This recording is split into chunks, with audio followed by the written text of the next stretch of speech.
Lane at the downtown grocery store was a perfect snapshot of city life. In front stood a woman, Anna, her face etched with a quiet worry that seemed too old for her years. Her clothes were simple, faded but clean jeans, and a grey sweater that had seen better days.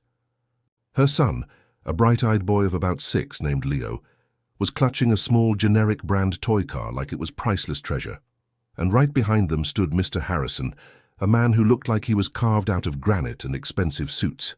His shoes alone probably cost more than Anna's entire grocery bill, and the impatience rolling off him was so strong you could almost feel it. Anna placed her items on the conveyor belt. Bread, milk, eggs, apples, pasta and sauce. The basics. Last she set down Leo's little toy car. The tired-eyed cashier scanned everything. When the total popped up on the screen, Anna flinched, just for a second, a flicker of disappointment.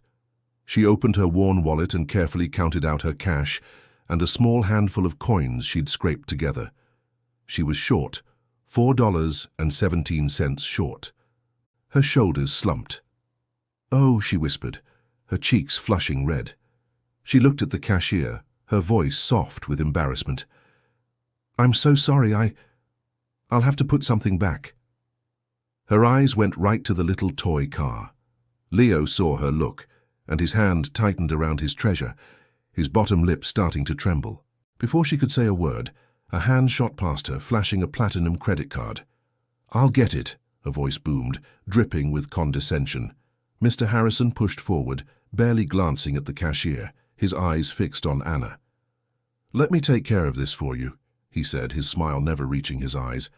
"And please allow me to offer a little friendly advice." He leaned in, lowering his voice to a conspiratorial roar that was still loud enough for everyone to hear. "When you're trying to make ends meet, perhaps you should reconsider buying toys. Every single penny counts when you're in a situation like yours. It's about financial responsibility." The air in the checkout lane grew thick. A few people in line behind them shifted uncomfortably. The cashier just stared at the register, trying to become invisible. A hot wave of shame washed over Anna. She wanted to disappear. She wanted to tell him that the toy car cost 99 cents, that it was the one small joy she was trying to give her son that week. She wanted to explain that she worked 2 jobs and budgeted every dollar, that a small miscalculation wasn't a moral failing. But the words got caught in her throat, choked by the sheer arrogance of his public lecture. Mr. Harrison, however, was just getting started. He seemed to love playing the part of the wise benefactor, sharing his hard-won wisdom. "You see," he continued with a dismissive wave of his hand, "I built my success from the ground up. No handouts. I learned the value of $1. People these days just expect everything to be handed to them. They make poor choices, buying frivolous things, and then wonder why they can't get ahead." He looked down at Leo, who was now hiding behind his mother's leg, and then back at Anna. "It's your job to teach him better." The payment went through. The cashier pushed the bags towards Anna. Mr. Harrison gave a satisfied nod, as if he'd just solved world hunger. "There you go, a good deed for the day." He tapped his gleaming watch. "Hopefully the lesson sticks." Anna finally found her voice, but it was barely a whisper. She looked him directly in the eye, her own gaze steady despite the storm inside her.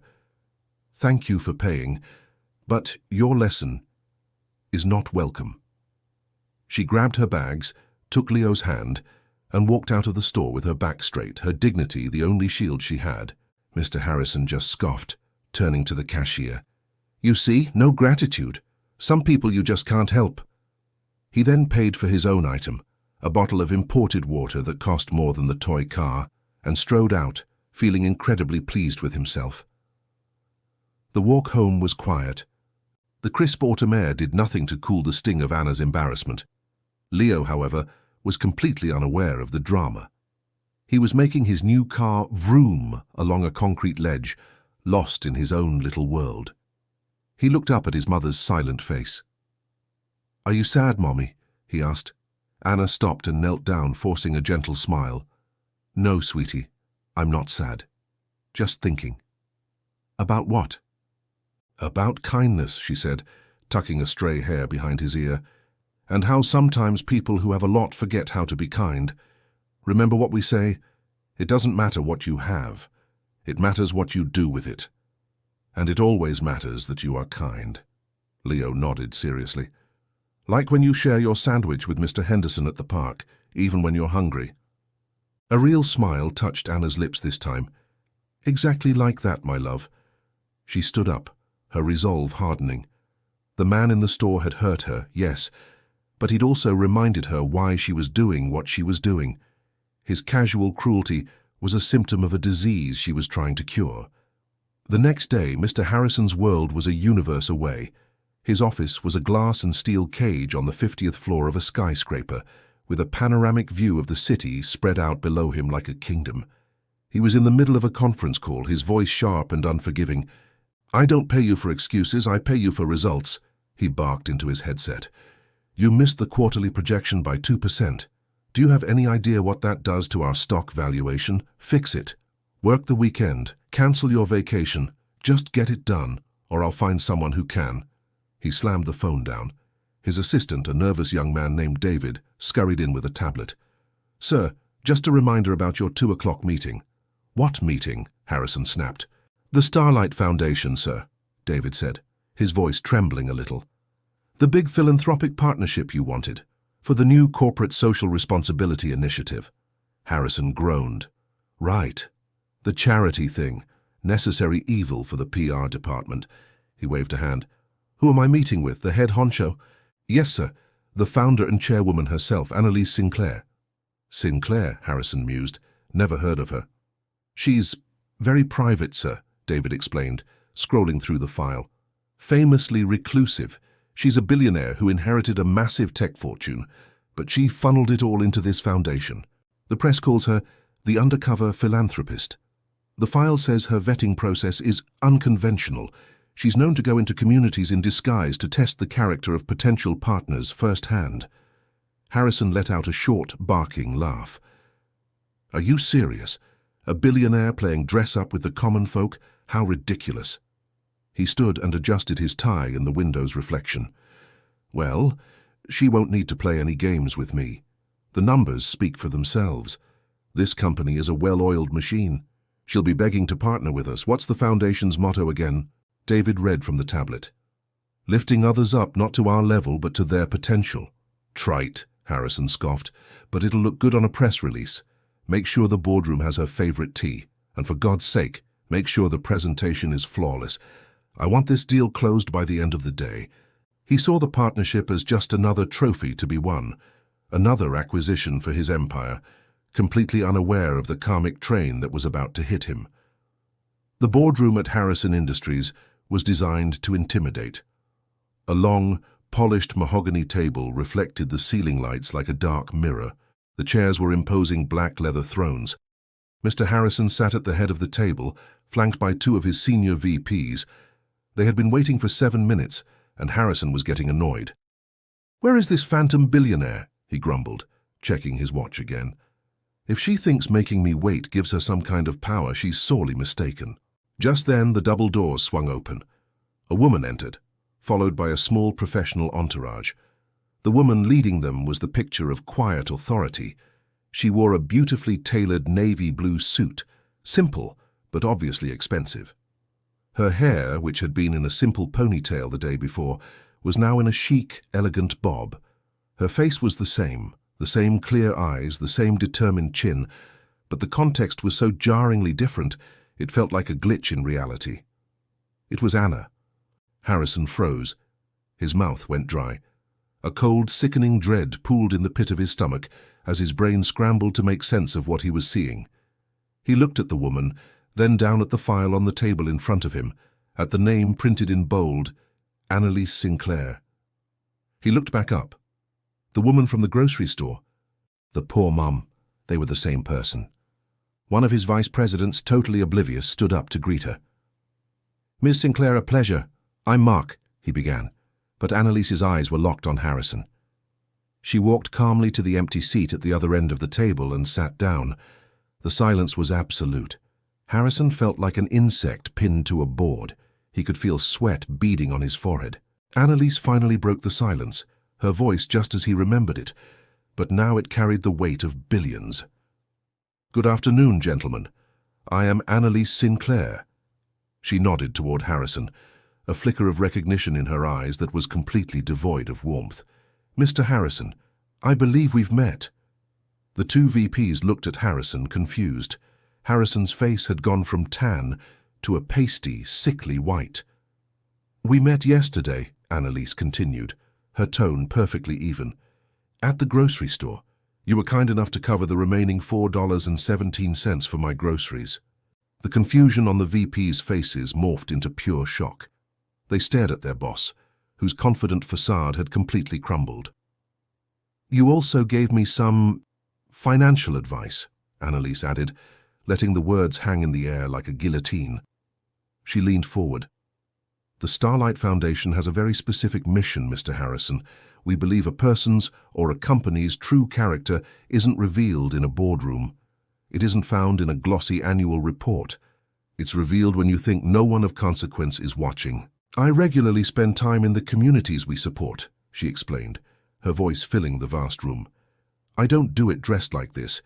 I do it dressed as a mother, a neighbor, an ordinary person. Because I need to know that our partners share our core values. I need to see kindness not as a performance but as an instinct." She paused, her eyes boring into him. "Yesterday you saw a mother who was a few dollars short. You saw her child who wanted a simple 99-cent toy. And what was your instinct, Mr. Harrison? It wasn't just to help. It was to lecture, to shame, to make yourself feel bigger by making someone else feel small. You assumed you knew everything about my life from a faded sweater.